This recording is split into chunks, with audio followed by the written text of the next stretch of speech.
លោកមុនពេជ្របានធ្វើឲ្យសៀមជ្រួលច្របល់ពេញប្រទេស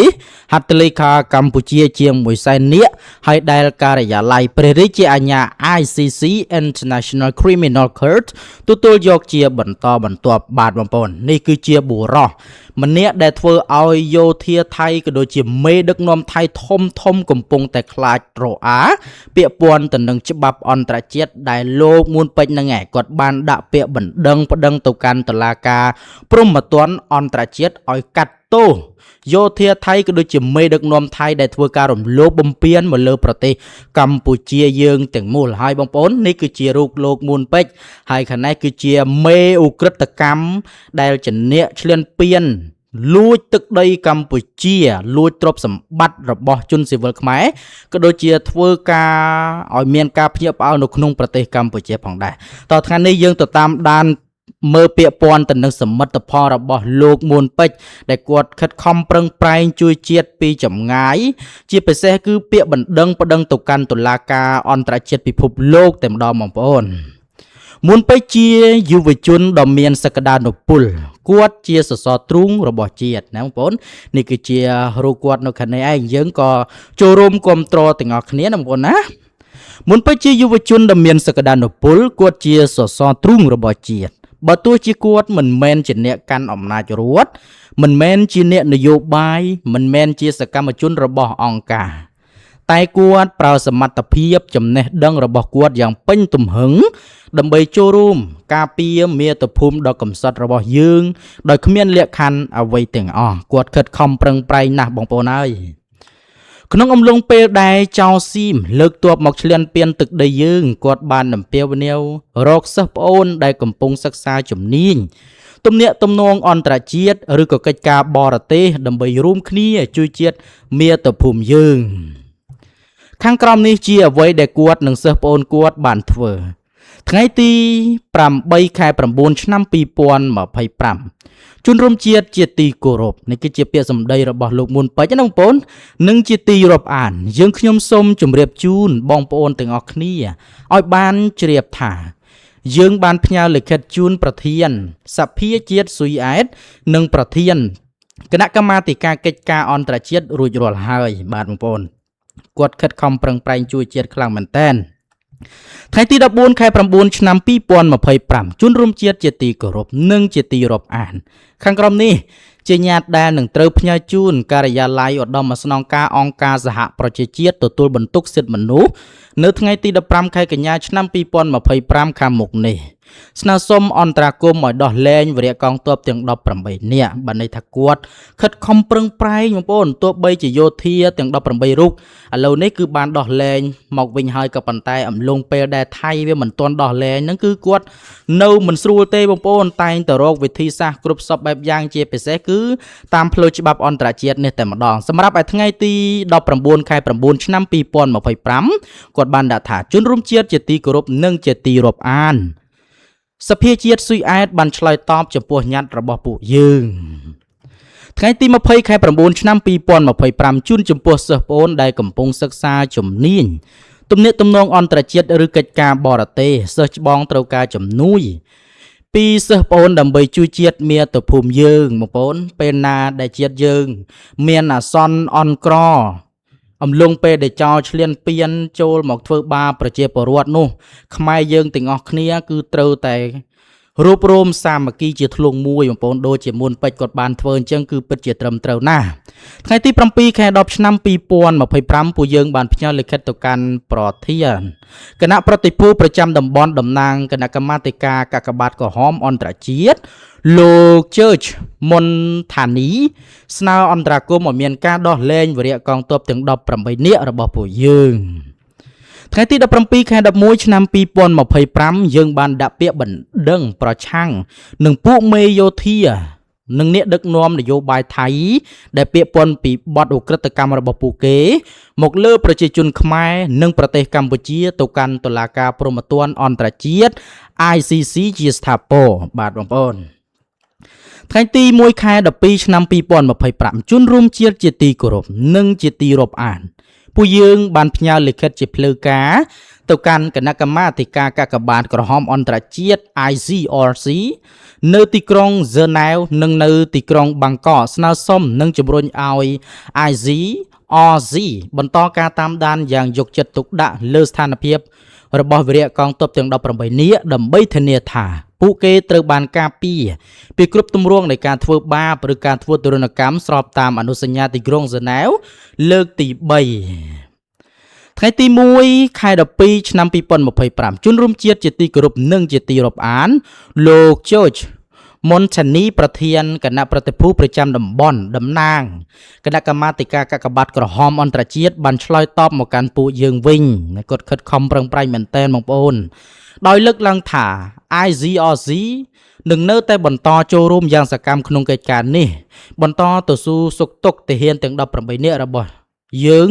ជាប្រចាំធានាថាទាហានរបស់ពួកយើងអាចរក្សាទំនាក់ទំនងជាមួយក្រុមគ្រួសាររបស់ពួកគេធ្វើការសន្ទនាដោយសម្ងាត់ជាមួយភាគីទាំងពីរនៃចំនួនលោកក៏បានបញ្ជាក់ដែរថា ICRC មានភារកិច្ចអនុវត្តការងាររបស់ខ្លួនដោយគោរពយ៉ាងម៉ឺងម៉ាត់ចំពោះគោលការណ៍មនុស្សធម៌មិនលំអៀងអព្យាក្រឹតភាពនិងឯករាជ្យភាពស្របតាមអនុសញ្ញាទីក្រុង Geneva ថ្ងៃទី9 ខែ 12 ឆ្នាំ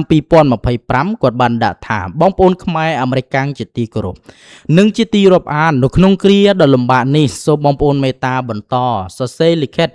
ឬញត្តិទៅកាន់សមាជិកសភាប្រសិទ្ធិដែលជាតំណាងរបស់ពួកយើង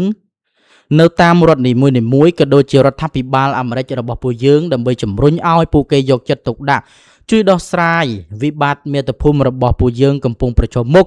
និងដាក់សម្ពាធភាគីថៃឲ្យគោរពកិច្ចព្រមព្រៀងបាទបងប្អូនគាត់ខិតខំណាស់ឥឡូវយើងបន្តមើលថ្ងៃទី12 ខែ 12 ឆ្នាំ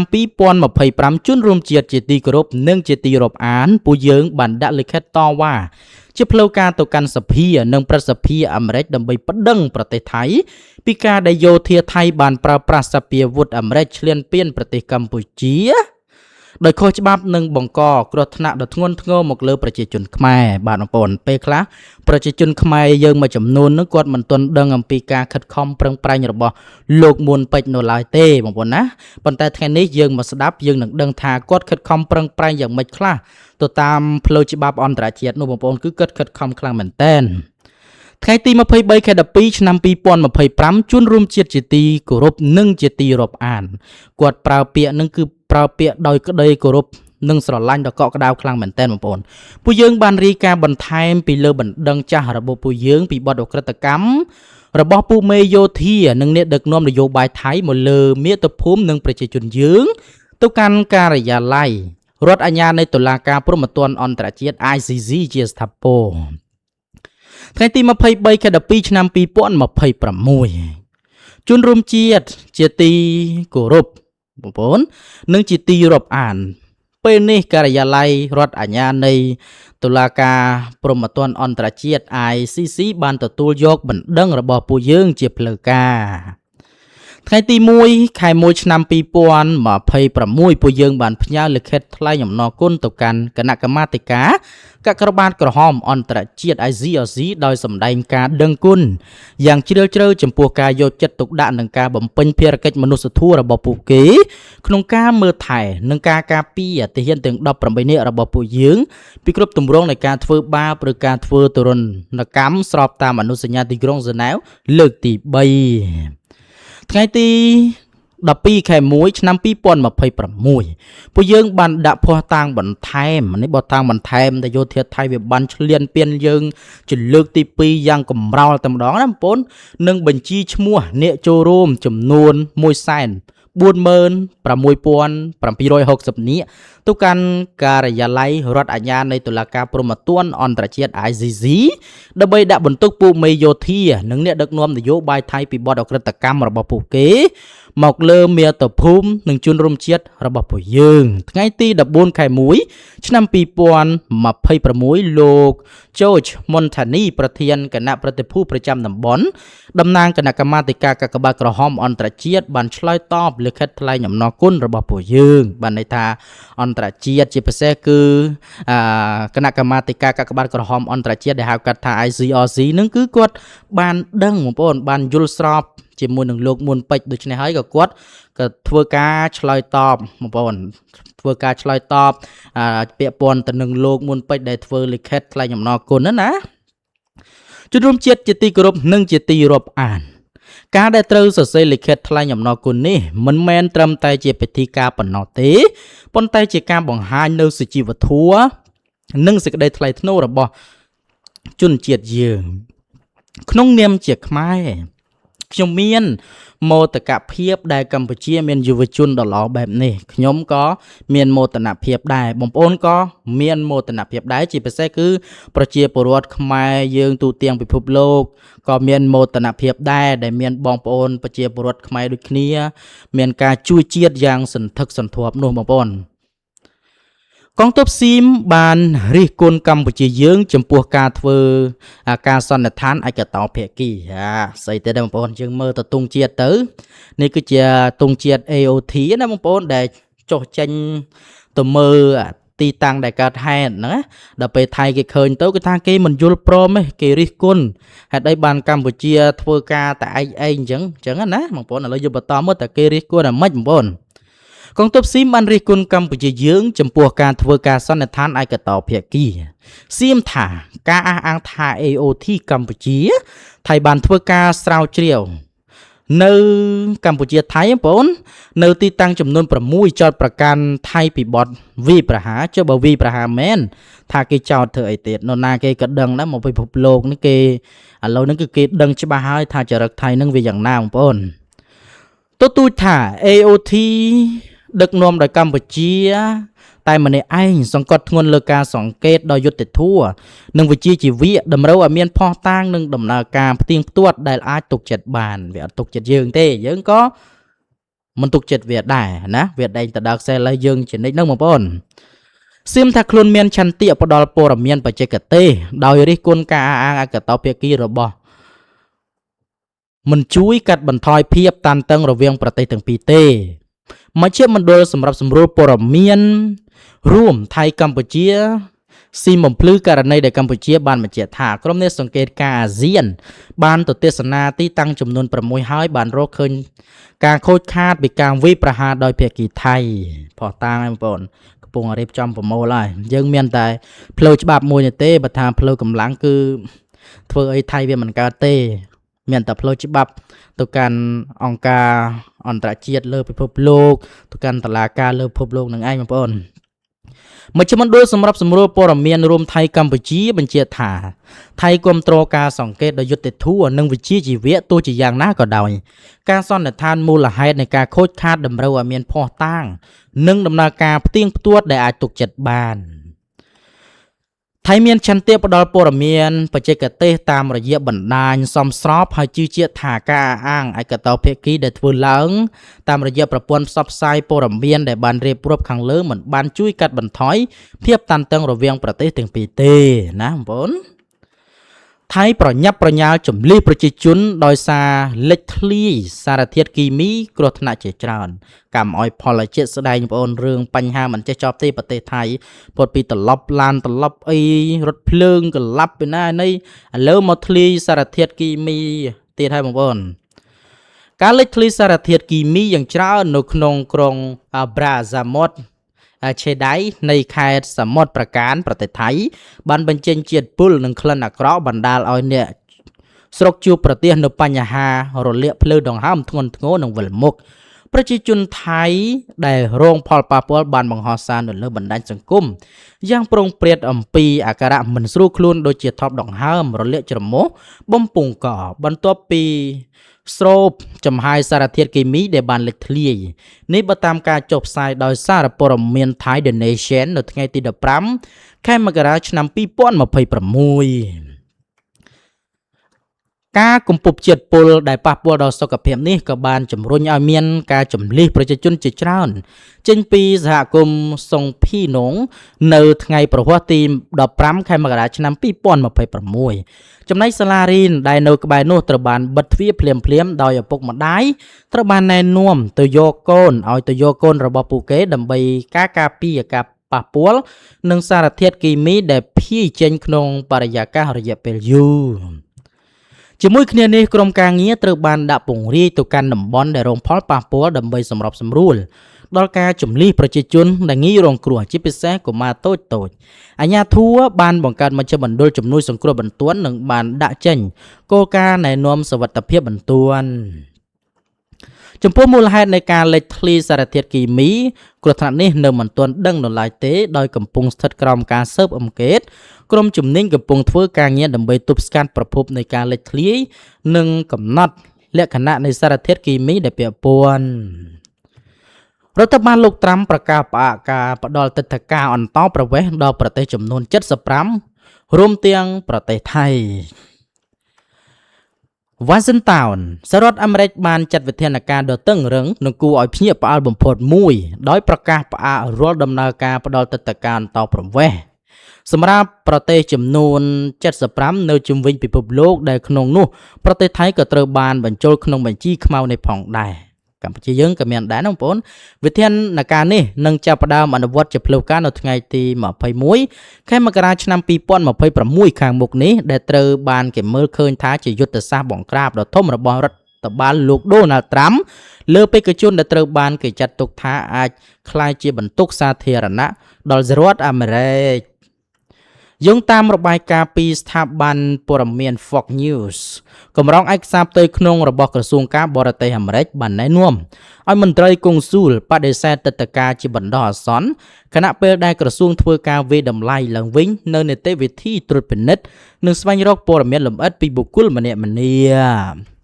ប្រទេសដែលរងផលប៉ះពាល់រួមមានប្រទេសថៃរុស្ស៊ីអាហ្វហ្គានីស្ថានប្រេស៊ីលអ៊ីរ៉ង់អ៊ីរ៉ាក់អេស៊ីបនីហ្សេរីយ៉ាស៊ូម៉ាលីយេម៉ែនកម្ពុជាឡាវមីយ៉ាន់ម៉ានិងប្រទេសជាច្រើនទៀតការផ្អាកនេះនឹងបន្តរហូតដល់មិនមានការកំណត់ដើម្បីធានាថាជនបរទេសដែលលួចចូលមកអាមេរិកមិនមែនមកដើម្បីដណ្ដើមប្រយោជន៍ពីប្រព័ន្ធសុខុមាលភាពនិងជំនួយរដ្ឋរបស់អាមេរិកឡើយលោក Tommy Pigot អ្នកនាំពាក្យក្រសួងការបរទេសអាមេរិកបានថ្លែងយ៉ាងម៉ឺម៉ាត់នៅក្នុងសេចក្តីថ្លែងការណ៍ថាក្រសួងការបរទេសនឹងប្រើប្រាស់អំណាចដែលមានជាយូរមកហើយដើម្បីចាត់ទុកបេក្ខជនដែលចង់ធ្វើអន្តោប្រវេសន៍ថាគ្មានលក្ខណៈសម្បត្តិគ្រប់គ្រាន់ប្រសិនបើពួកគេក្លាយជាបន្ទុកសាធារណៈលើសហរដ្ឋអាមេរិកនិងមកកេងប្រវ័ញ្ចលើទឹកចិត្តសប្បុរសរបស់ប្រជាជនអាមេរិកលោកបានបន្ថែមថាការផ្អាកនេះគឺដើម្បីបង្ការកុំឲ្យជនបរទេសដែលពឹងផ្អែកលើជំនួយសង្គមអាចឈានជើងចូលទឹកដីអាមេរិកបានអ្វីដែលគួរឲ្យកត់សម្គាល់នៅក្នុងបទបញ្ជាថ្មីនេះមន្ត្រីកុងស៊ូលត្រូវបានបង្គាប់ឲ្យបដិសេធទិដ្ឋាការចំពោះបេក្ខជនណាដែលត្រូវបានគេមើលឃើញថាទំនងជាអាចពឹងផ្អែកលើអត្ថប្រយោជន៍សាធារណៈដោយផ្អែកលើកត្តាជាច្រើនរួមមានសុខភាពអាយុសមត្ថភាពភាសាអង់គ្លេសស្ថានភាពហិរញ្ញវត្ថុនិងសូម្បីតែតម្រូវការវិទ្យាសាស្ត្ររយៈពេលវែងតាមរយៈវិធានការនេះបេក្ខជនដែលមានអាយុច្រើនឬមានបញ្ហាលើសទម្ងន់ក៏អាចនឹងត្រូវបដិសេធទិដ្ឋាការផងដែរប្រសិនបើមន្ត្រីយល់ឃើញថាពួកគេមានហានិភ័យខ្ពស់ដល់ប្រព័ន្ធសុខាភិបាលអាមេរិកបច្ចុប្បន្នពិភពលោកកំពុងតាមដានមើលផលប៉ះពាល់យ៉ាងធំធេងនៃគោលនយោបាយ America First នេះខណៈដែលជនបរទេសរាប់សែននាក់កំពុងស្ថិតនៅក្នុងភាពមិនច្បាស់លាស់ជុំវិញវាសនាទិដ្ឋាការរបស់ពួកគេគ្រោះថ្នាក់ដ៏ធំដែលទាក់ទងនឹងការសាងសង់ដ៏ធ្វេសប្រហែសនៅប្រទេសថៃបាងកកមនុស្សរាប់សិបនាក់បានស្លាប់នៅថ្ងៃពុធបន្ទាប់ពីដងស្ទួចបងប្អូនមួយត្រូវបានបាក់ដួលរលំរថភ្លើងដែលកំពុងធ្វើដំណើរនៅភាគឦសានប្រទេសថៃដែលជាគ្រោះថ្នាក់ទាក់ទងនឹងការកសាងសង់យ៉ាងធ្វេសប្រហែសចុងក្រោយបង្អស់ក្នុងចំណោមគ្រោះថ្នាក់ជាច្រើនបន្តបន្ទាប់ក្នុងរយៈពេលប្រមាណឆ្នាំចុងក្រោយនេះដែលព្រឹត្តិការណ៍ចុងក្រោយនេះបានដាស់តឿនពិភពលោកឲ្យក្រឡេកមកមើលពីស្តង់ដារសុវត្ថិភាពដ៏ផុយស្រួយនិងកង្វះការទទួលខុសត្រូវរបស់ក្រុមហ៊ុនសំណង់ធំៗនៅក្នុងស្រុកថៃយោងតាមការចុះផ្សាយរបស់ទីភ្នាក់ងារសារព័ត៌មានអន្តរជាតិ Reuters ស្ដីពីការតាមដានទិន្នន័យនៃគ្រោះថ្នាក់ធំក្នុងរយៈពេលប្រមាណឆ្នាំចុងក្រោយនេះគេឃើញមានសោកនាដកម្មជាច្រើនដែលបង្កឡើងដោយការគ្រប់គ្រងការដ្ឋានមិនបានដិតដល់នៅក្នុងប្រទេសថៃដូចជាកាលពីថ្ងៃទី28ខែមីនាឆ្នាំ2025អគារកម្ពស់30ជួរដែលកំពុងសាងសង់នៅក្នុងទីក្រុងបាងកកបានបាក់រលំក្នុងអំឡុងពេលមានគ្រោះរញ្ជួយដីកម្រិត 7.7 Richter ដែលបណ្ដាលឲ្យ មានមនុស្សយ៉ាងហោចណាស់89នាក់បានបាត់បង់ជីវិតគម្រោងនេះត្រូវបានសាងសង់ដោយក្រុមហ៊ុនចម្រុះរួមមានក្រុមហ៊ុន Italian Thai Development PZL ដែលជាក្រុមហ៊ុនយាកដដែលពាក់ព័ន្ធនឹងករណីបាក់ដងស្ទូចសង្កត់លើផ្លូវរថភ្លើងកាលពីថ្ងៃពុធកន្លងទៅទោះបីជាប្រធានក្រុមហ៊ុន ITD ត្រូវបានចោទប្រកាន់កាលពីខែសីហាឆ្នាំ2025ពីបទរំលោភលើបទបញ្ញត្តិសំណងនិងបង្កឲ្យមានមនុស្សស្លាប់ដោយការធ្វេសប្រហែសក៏ដោយប៉ុន្តែសំណុំរឿងនេះនៅតែបន្តអូសបន្លាយខណៈដែលជនសង្ស័យនៅតែបន្តបដិសេធរាល់ការចោទប្រកាន់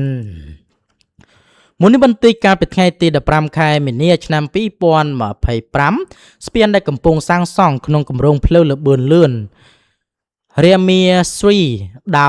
ខោនងក្នុងទីក្រុងបាងកកក៏បានបាក់រលំផងដែរដោយសម្លាប់មនុស្ស5នាក់និងរបួស27នាក់ដែលគម្រោងនេះក៏មានការចូលរួមពីក្រុមហ៊ុន ITD ក្នុងភាពជាដៃគូផងដែរបើទោះជារដ្ឋាភិបាលថៃព្យាយាមដាក់ចេញនៅប្រព័ន្ធ Contractor Report Card ដើម្បីត្រួតពិនិត្យក្រុមហ៊ុនសំណង់ក៏យន្តការនេះហាក់គ្មានប្រសិទ្ធភាពក្នុងការទប់ស្កាត់គ្រោះថ្នាក់ថ្មីៗឡើយបន្ថែមលើនេះកាលពីក្នុងឆ្នាំ2024មានគ្រោះថ្នាក់ដ៏គួរឲ្យតក់ស្លុតជាច្រើនទៀតរួមមាននៅថ្ងៃទី24ខែសីហាឆ្នាំ2024ការបាក់រូងភ្នំក្នុងខេត្តនគររាជสีមាបានសម្លាប់កម្មករ3នាក់ជនជាតិចិន2នាក់និងមីយ៉ាន់ម៉ាម្នាក់នៅថ្ងៃទី29ខែវិច្ឆិកាឆ្នាំ2024ការបាក់ផ្នែកបេតុងនិងស្ទូចនៅការដ្ឋានផ្លូវលើអាកាសក្នុងខេត្តសមុទ្រសខនបានសម្លាប់កម្មករ6នាក់និងកាលពីថ្ងៃទី29ខែមីនាឆ្នាំ2024ការបាក់ដងស្ទូចនៅរោងចក្រដៃគ្រប់គ្រងដោយជនជាតិចិនក្នុងខេត្តរយងបានសម្លាប់មនុស្ស7នាក់និងធ្វើឲ្យកម្មករខ្លះត្រូវដាច់អវយវៈយ៉ាងអណោចអធមបាទបងប្អូននេះគឺជាអ្វីដែលប្រទេសថៃកំពុងតែជួបប្រទះក៏ដូចជាទិន្នន័យដែលរយធលនោះបានរៀបរាប់បងប្អូនហើយព័ត៌មានក៏ដូចជាអ្វីតាក់ទងនឹងក្នុងនេះគឺមានតែប៉ុណ្្នឹងឯងខ្ញុំក៏សូមគោរពជម្រាបលានិងសូមអរគុណសម្រាប់ការចូលរួមតាមដានទស្សនារបស់បងប្អូនទាំងអស់គ្នា